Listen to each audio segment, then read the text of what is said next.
दिन दहाड़े ज्वेलरी व्यापारी की हत्या, लाखों के गहनों की लूट और पूरे इलाके में दहशत। लेकिन अब इस सनसनीखेज वारदात की सबसे बड़ी गुत्थी पुलिस ने सुलझाने का दावा किया। आखिर कौन थे इस खौफनाक हत्याकांड के मास्टरमाइंड? नमस्कार, मैं हूं अंशिका शावकी और आप देख रहे हैं RNS न्यूज।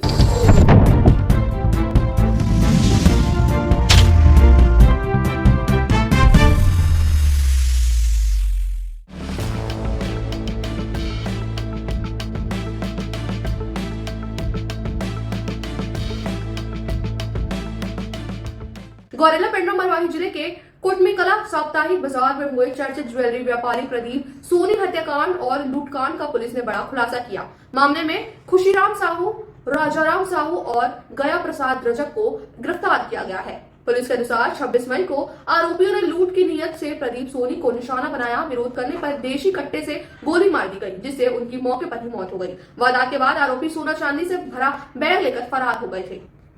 टेक्निकल और ह्यूमन इंटेलिजेंस की मदद से पुलिस आरोपियों तक पहुंची। उनके कब्जे से देसी कट्टा, जिंदा कारतूस, लूटे गए आभूषण का हिस्सा और मोबाइल फोन बरामद किए गए। जांच में बिहार और झारखंड के अपराधियों की संलिप्तता भी सामने आई है। फिलहाल फरार आरोपियों की तलाश जारी है। इन तीनों व्यक्तियों को गिरफ्तार किया गया है और जो आरोपी जिन्होंने घटना गोली चलाई थी उनके बारे में और जानकारी के लिए हमारा अभियान चल रहा है। पड़ोसी राज्यों की पुलिस के साथ भी हम कोऑर्डिनेशन कर रहे हैं और मुझे पूरी उम्मीद है शीघ्र ही हम उनको भी गिरफ्तार करने में सफल होंगे। शूटर गिरफ्तार नहीं हुआ था? शूटर अभी वही बताया, वो झारखंड के हैं, उनके लिए हमारी अभियान चल रहा है। सर, टोटल कितने लोग रहे ये पूरे प्लान में? टोटल अभी तक की हमारी उसमें 6 लोग हैं।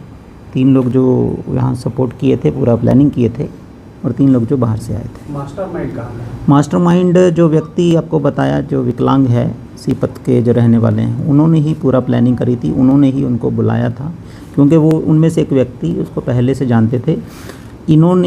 इनके ही ये जो खुशीराम साहू है, इन्होंने ही थाना सीपत के अंतर्गत फरवरी माह में एक ज्वेलरी दुकान से उठाईगिरी की घटना भी इन्होंने की थी, इन्हीं व्यक्तियों ने।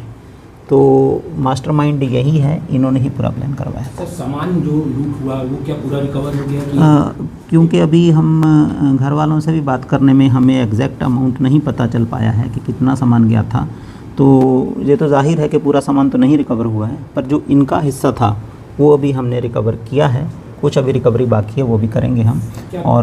और जो लूट के लेके गए हैं उनके हिस्से का सामान अभी रिकवर नहीं है। हत्या में क्या सामान, किस प्रकार के औजार का इस्तेमाल किया? कट्टा, देसी कट्टा का इस्तेमाल। सर, ये लुटेरे क्या लूट के उद्देश्य से आए थे कि शूट भी करना था इनको? जो इनसे बातचीत में समझ में आया है, क्योंकि अभी जो लुटेरे पकड़े जाएंगे उनका एग्जैक्ट जिसने गोली चलाई है उसका क्या उद्देश्य था, परंतु प्रथम दृष्टया जो इनसे बातचीत में समझ में आया है, इनका उद्देश्य लूट करने का ही था।